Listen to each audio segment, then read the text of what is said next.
Welcome back to my YouTube channel. Today I'm showing you my battery, which has already been used by my wife for almost 3 years, and this is made of Duralast Gold Proven Top. You can only buy this from Orson. This one, it costs more than $230 or $220 in chains. And this is the battery that we rely on.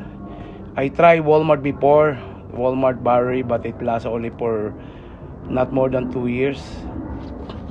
And I decided to change my battery to Duralast now.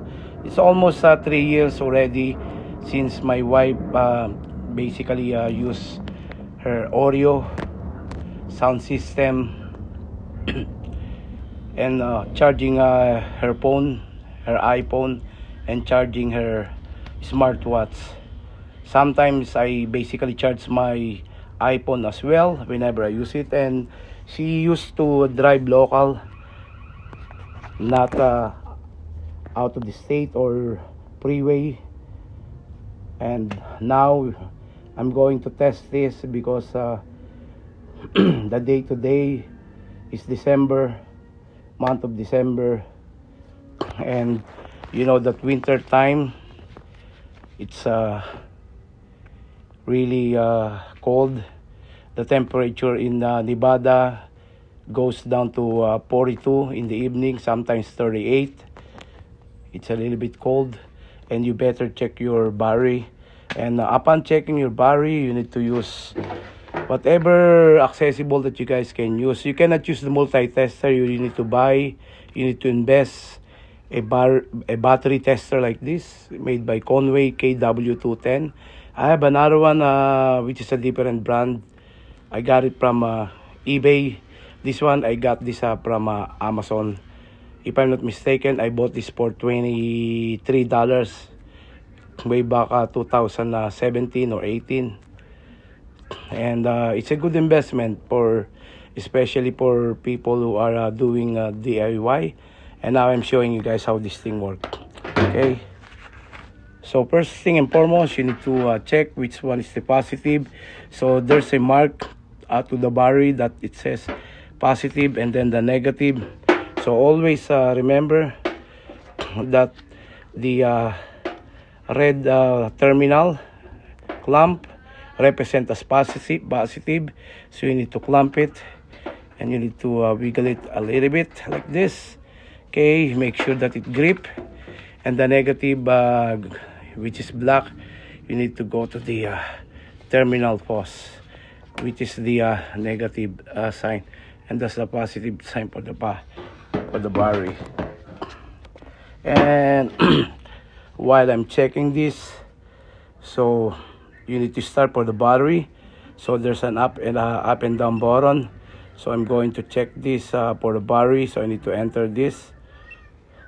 So this battery is not inside the vehicle, it's out of the vehicle. So I need to choose this, press the down button, and press the enter.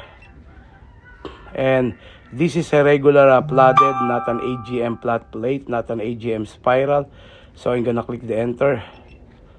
And you need to look at the CCA, right? The CCA of this battery, the original battery that it came with this, it was 500 CCA, but this Duralast, as you see, the CCA stand for cold cranking ampere.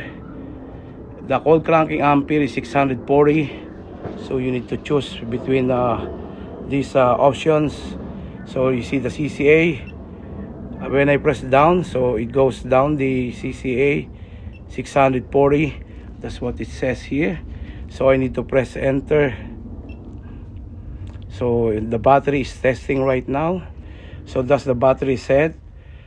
The battery says healthy of the battery is 33%, 369 ampere CCA, which is almost half of the amount of the cold cranking, which is 640.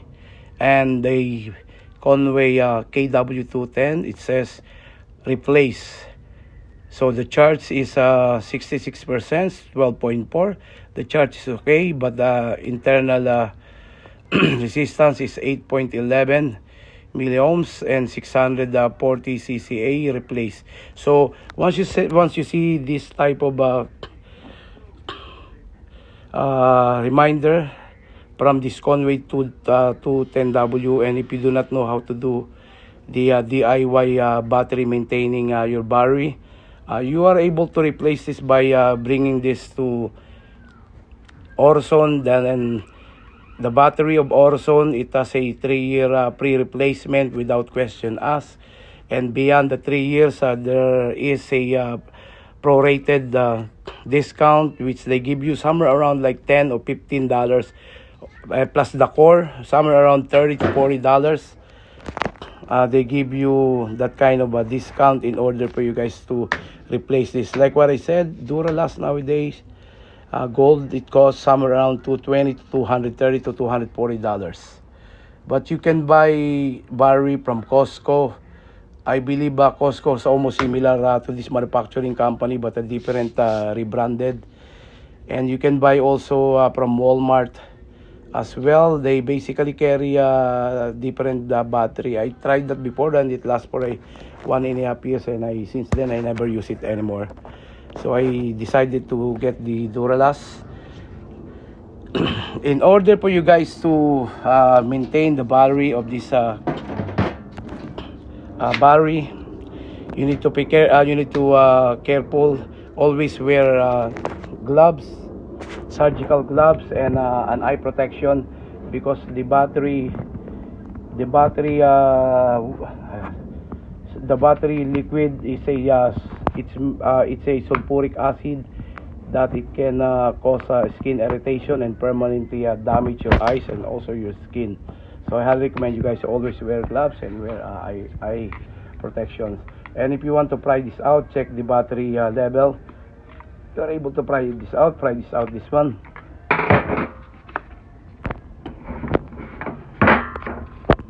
This one doesn't have enough battery. You need to tap off to the top of the core, and I need to check the other side as well. You see this? You see the open? You need to pry this out, do like this, and you're able to open it slowly. I'm able to open it, and it's the battery. The battery liquid, I need to tap off a little bit, and I have the battery liquid that I'm gonna use. Okay, for most of you guys try to maintain your battery and you need a battery liquid, this is the best Max Tight deionized wire. This is good, a 1 gallon. You can buy this from Amazon.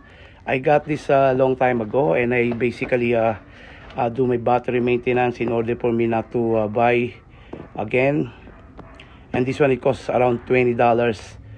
And the only thing that I need to do is to tap off the battery core.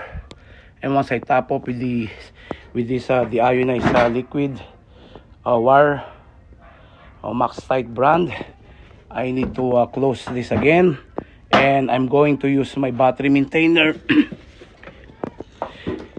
You can buy this kind of battery maintainer from eBay or either Walmart or either Amazon. Just look at this brand, and once you use this is a good battery maintainer in order for you guys to rejuvenate, to bring back the battery to life like new. That's what I need. That's what I do right now. I'm going to do my battery maintenance today. Now I use a panel, and then I'm going to pour enough battery fluid to top this up. Okay, gonna pour a little bit more.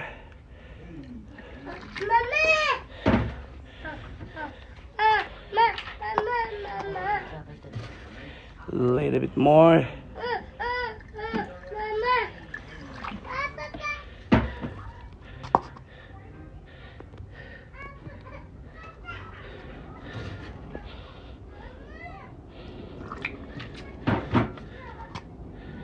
think that's already okay.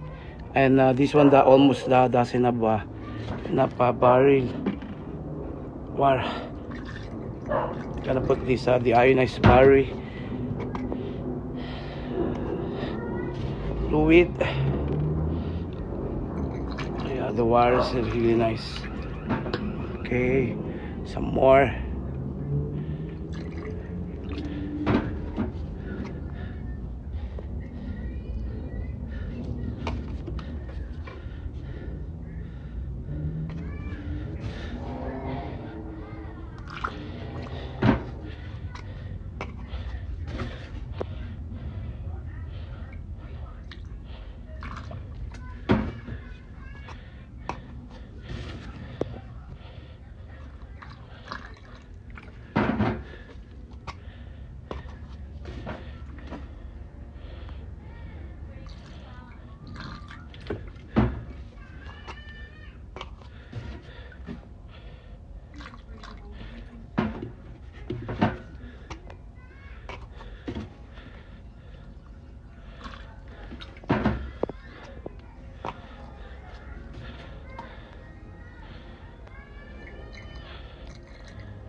Looking up.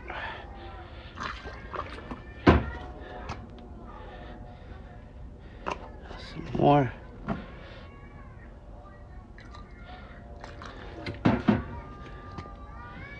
Okay, this one.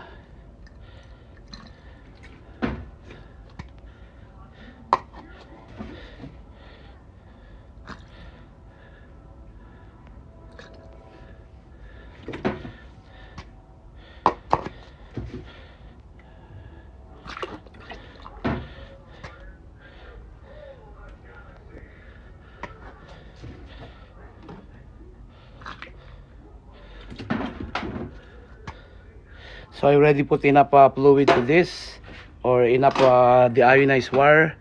So all I need to do to place this lead back and place the cover back as well for this battery. And then we're gonna check it again, and then we're gonna going to recharge it. Place this back. Okay. For the second time, I'm going to check the battery again. I place the red terminal clamp to the positive terminal and the blacks to the negative terminal, and then I'm going to check the battery again. Click enter. Out the vehicle. Click it again. Regular flooded CCA. This battery is a 640, as you see. 640 volt cranking power.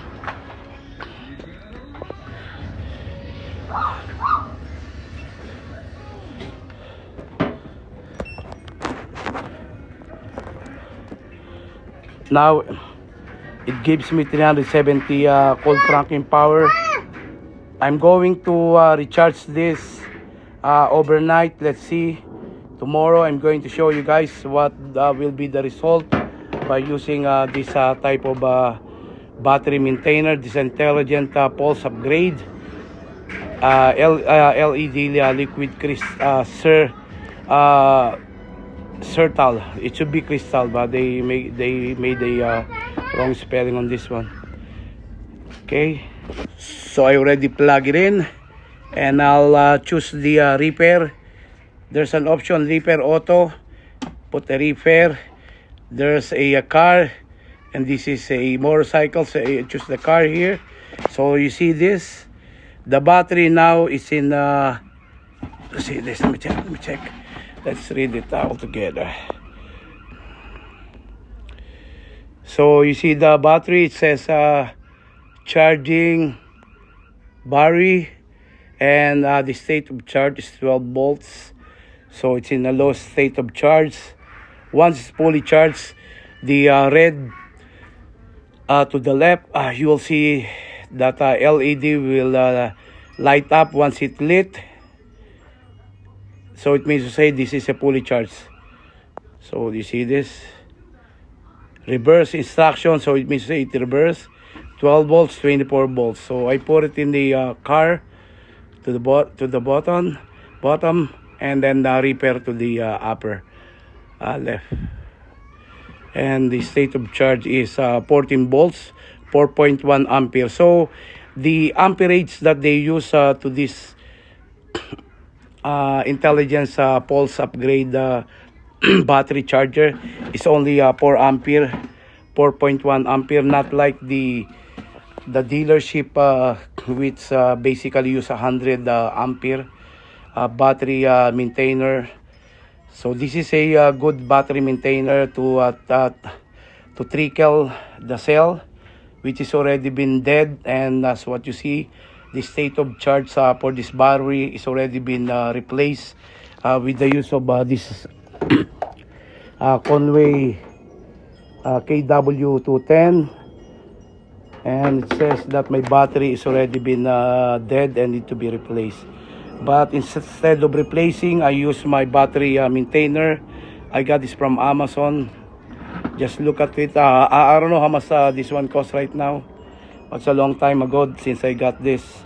As you see, it's an old, but I keep using it whenever I have an issue with my battery.